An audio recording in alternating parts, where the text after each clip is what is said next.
Hi, my name is Adrienne Omis, and this is my Men's Professional Wear Fall Trends 2021 presentation. This is my honors conversion project. It includes part 1 and 2, the diffusion of innovation, and the trend labels. The picture that I used here is actually from the Burberry Men's Fall Winter 2021 collection because I feel like it very well exemplifies the fall trends this year, just kind of as a whole, that like kind of tan background, and a lot of the trends that I used in this presentation are from the Burberry collection.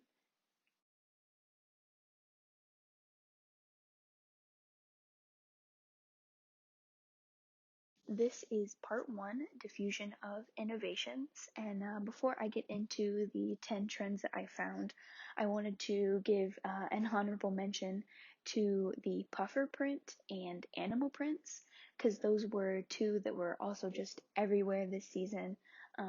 But those were two that I talked about in my women's version of this project, and I wanted to try and find some different ones for the men's. You'll notice there is a few that I did talk about with the women's that kind of overlap here, but they were just ones that were just absolutely everywhere for both men's and women's. So I thought that they were big enough to bring up for both.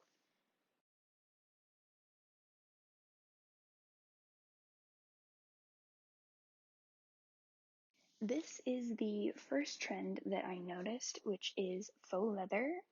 This is kind of a fall winter staple. I think it kind of comes up every other year or so. It kind of falls in and out of fashion.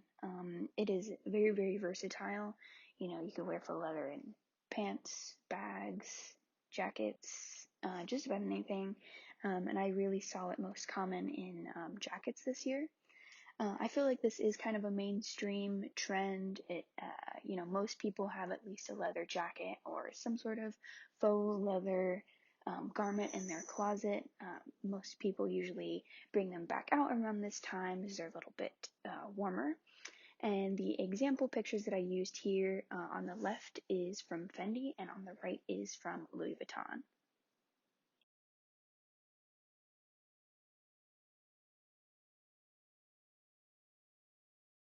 The next trend that I found was bright colors.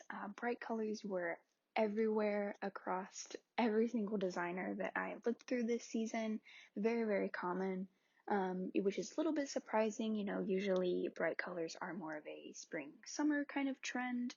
But I think with everyone being kind of down the past year with the pandemic, everyone's kind of trying to cheer themselves up with bright colors.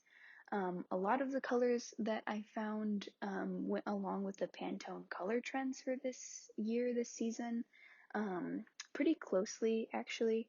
And I feel like this is a little bit trendier. I feel like most people, especially the people here in the Midwest, tend to stick with the darker colors during the winter and fall season.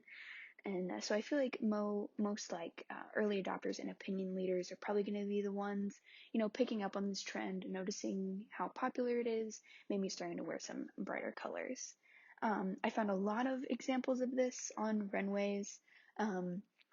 The top is all Fendi, and then there is some Burberry and Prada there on the bottom.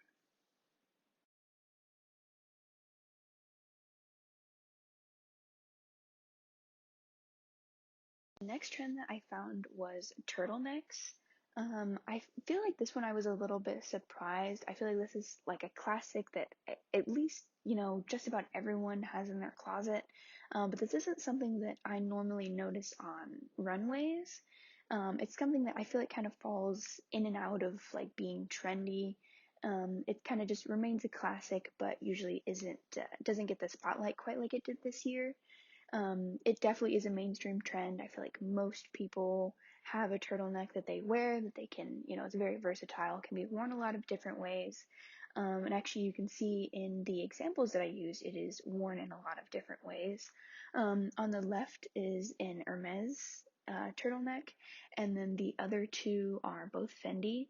You can see they kind of used it to either layer or they gave it kind of its own little style to kind of make it stand out more, and then it's kind of its own top. So this is kind of something that we see everywhere, but again, I was a little surprised to see it on a runway this year.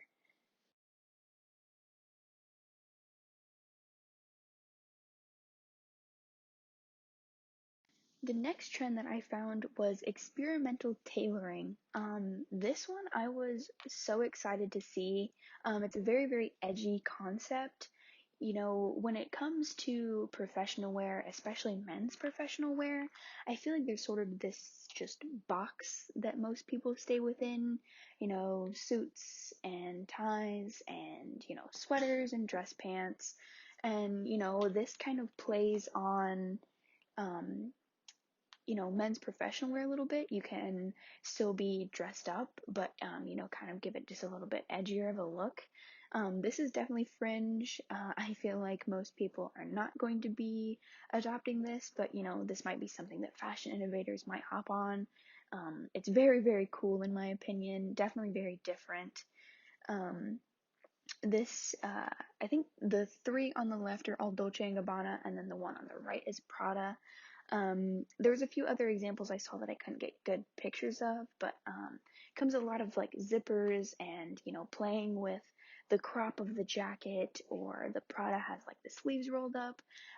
This is just something that seemed a little bit new to me, you know, playing with, um, you know, men's suits a little bit, and I just thought it was very, very interesting that I caught this season.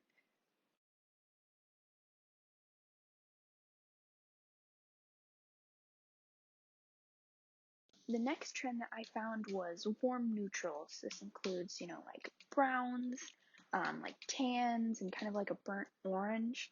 And I pointed out that this was kind of like we have a pendulum swing going on through the years between like warm and cool tones. I feel like for many, many years, black was the just like one main color that everyone kind of went back to. And now I feel like it's going more towards, you know, browns and these like warm neutrals, tans, things like that. Um, I feel like the last time it was really um, brown that was kind of the main color was around the 70s. I think in the 80s was kind of when it switched to black, and now it's kind of slowly, you know, shifting back into these warmer neutrals. I feel like right now it's still a little bit trendy. Some early adopters are probably starting to incorporate more browns and tans into their fashion, you know, using it a little bit more than black as kind of just like a staple base color, you know, to build other colors on top of. And there was lots and lots and lots of examples of it this season. I have Tom Ford, Etro, Versace, and Fendi all in my examples here.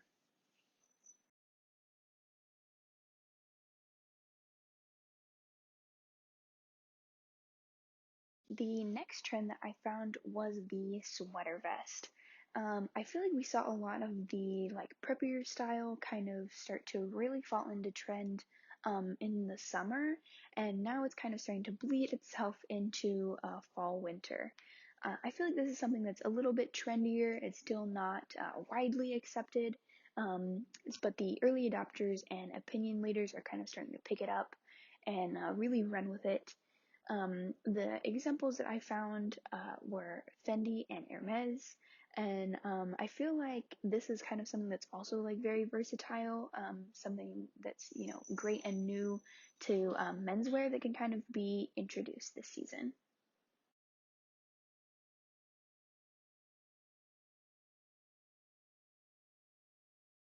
The next trend that I found was the trench coat. I feel like this is something that also just kind of goes in and out of style. It kind of gets the spotlight one season and then kind of fades out the next. But it is definitely back this season. Very, very popular. Found a lot of examples of it. I feel like you know, it always kind of pops up around fall, winter. I feel like this is a style that many, many people have, especially in like more urban areas. Um, and this is something, you know, that has gone kind of mainstream. A lot of people have it, and this is something that, you know, late adopters can add into their wardrobe and still look fashionable and trendy. The examples that I found are Yves Saint Laurent. The second one is Fendi, and the last two are both from Burberry.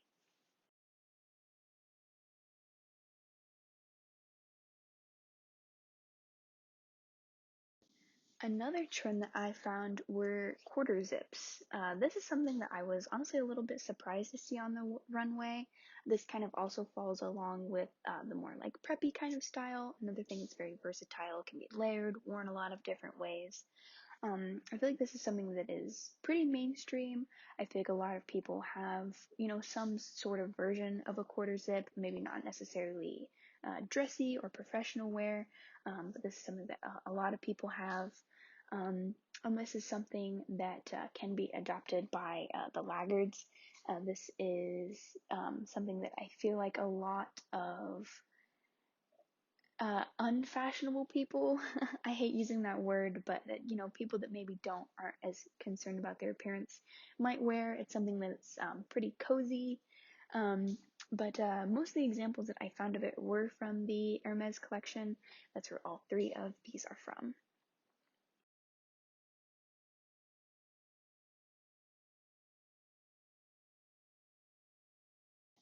Another trend that I noticed this season was the baggy fit. Traditionally, men's professional wear, especially, suits and dress pants and jackets, are usually very tailored and fitted. So this one is kind of, a little bit on the trendier side. Usually, professional wear is not known to be baggy. They usually want to look very, like, clean. But I feel like, I believe it is pronounced Dries Van Norton. That's what all of my examples are from. Did like a really great job of kind of making the very traditional suit into something that's a little bit trendier looking. I feel like, early adopters and opinion leaders are starting to pick up on this.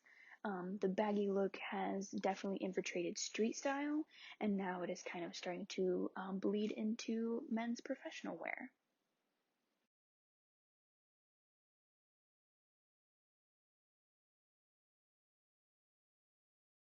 And the final trend that I noticed for the men's fall winter season were mostly long shirts and a few skirts. Actually, this one I was a little bit surprised to see. We're kind of breaking some gender norms down with this. This is something that is definitely very, very fringe. Only fashion innovators are really going to be adopting this. I feel like this isn't something that we're going to really be seeing traditionally worn in like an office setting. This is going to be, people that are, wanting to be seen, wanting to express themselves. I would say like the biggest innovator of this season has been Thom Browne. On the left is Pete Davidson, who wore this look by Thom Browne to the Met Gala. It got a lot of buzz, a lot of people talking about it. That second picture is from Thom Browne's collection this season.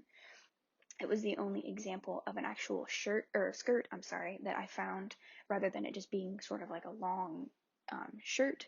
They've been calling them long shirts, I think, to avoid calling them dresses, to keep it more on the masculine side, I would say. And then next to that, I have a look from Versace, which is more just kind of like a long jacket. And then a Burberry look, which is on the right, which is a more of what I would say a dress, but they're calling them long shirts.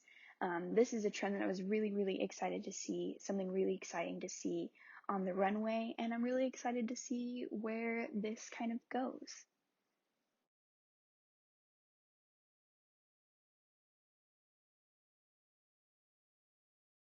And now for part two, I will be talking about trend labels.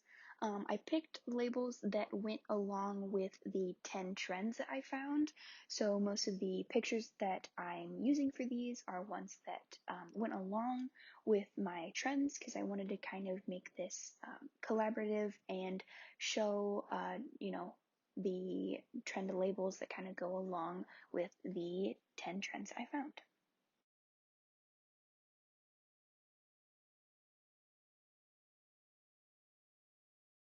The first trend label is futuristic.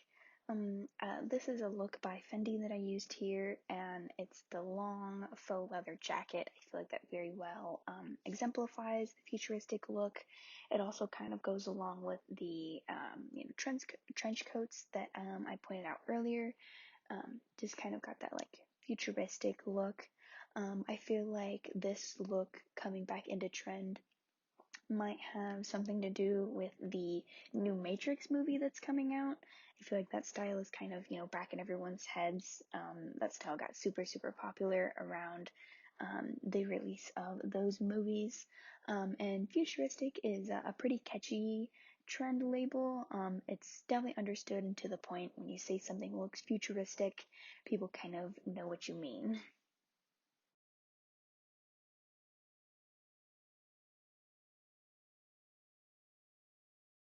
Next trend label is bright and bold. It uses, bright colors to really turn heads and get people's attention. Brings vibrance into everyday life. Just nice, bright, happy colors.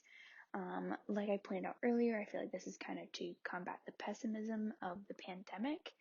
And this was, something that I found very often. I use the same pictures for the bright colors trend slide. I feel like bright and bold is not super catchy, but it's to the point. People, you say bright and bold and they know that you're talking about, making kind of a statement. And with bright, it exemplifies the bright colors.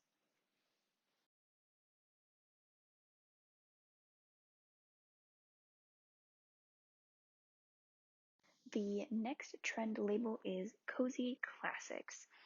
These are using things that are comfortable and warm while remaining nice and chic. Things that are very easy to layer and they're very versatile. I feel like this is very common for fall, winter, using things that are going to keep you warm, but you still want to look nice, especially for professional wear. Especially with the things like the turtleneck, you're using something that, most people have in their closet and that can be kind of changed and brought back to life. I feel like Cozy Classics is a pretty catchy label, but people might not exactly know what you're talking about. It could probably be thought of a lot of different ways.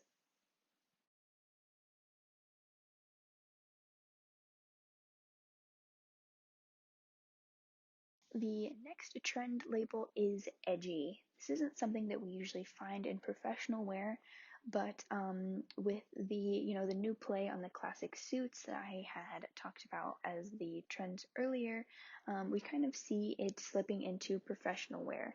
There's kind of a fine line between professionalism and like high fashion. So this is something that's kind of like blurring the lines, and I feel like this is something that could be adopted into a professional wear setting without, getting too much attention. I feel like edgy is not super catchy. It's used a lot. It's to the point. People know what you mean. But like I said earlier, for some things, it's probably something that could be used and understood a lot of different ways.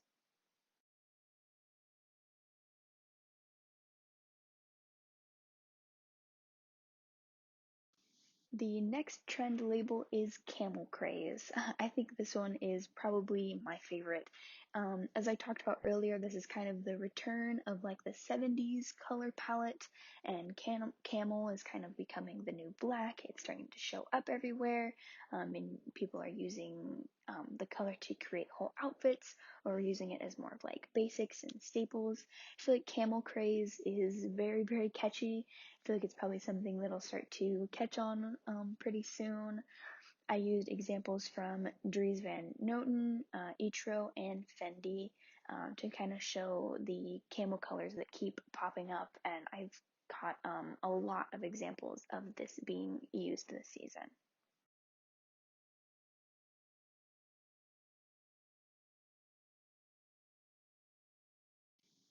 Another trend label is the preppy style. As I talked about earlier, it's that like 2000s preppy style that's kind of still sticking around and being transformed into the fall winter collections. This is something that can be easily adopted by both men and women. There's lots of different styles from that era that are coming back for both men and women. I feel like when you say preppy, it's very catchy and understood. People will definitely know that you're talking about like the Upper East Side kind of style when you say preppy. And I feel like this sweater vest look from Fendi is a really great example of a preppy style that is also a little professional looking, but is very, very trendy and kind of more of a look of today.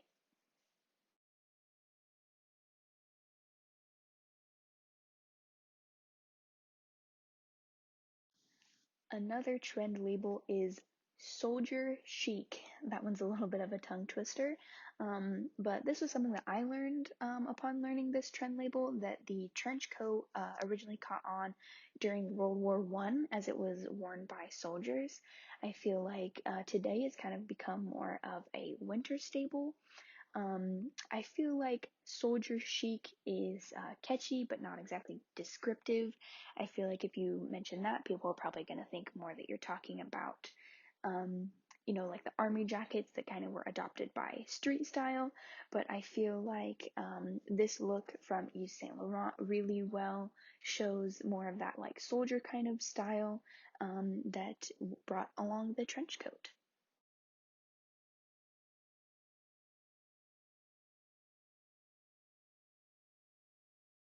The next trend label is dad style. I feel like everyone has kind of heard of like mom's kind of style. There was the whole rise of mom jeans. Those were very, very trendy for a while. And with the rise of, vintage style, I feel like dad style has kind of come back up. I know I've raided my dad's closet a couple times and taken some of his, oversized sweaters and shirts and things, and I actually have a couple of his quarter zips that I like to wear. And I feel like the quarter zip that Hermes has made is definitely more of like a dad style, and it's kind of being transformed a little bit and maybe kind of catching on to be the new mom style. I feel like it's pretty catchy and it definitely describes the style, and people are going to understand what you mean when you're saying, a dad's style.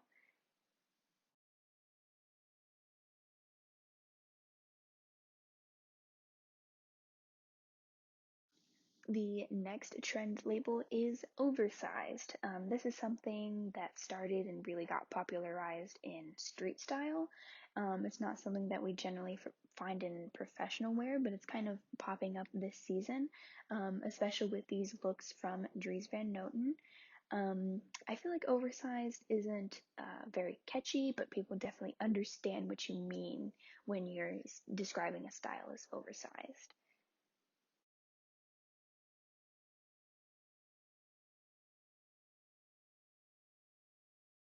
And the final trend label is androgyny. I included the definition of androgyny here by Merriam-Webster. It is the quality or state of being neither specifically feminine or masculine, the combination of feminine and masculine characteristics.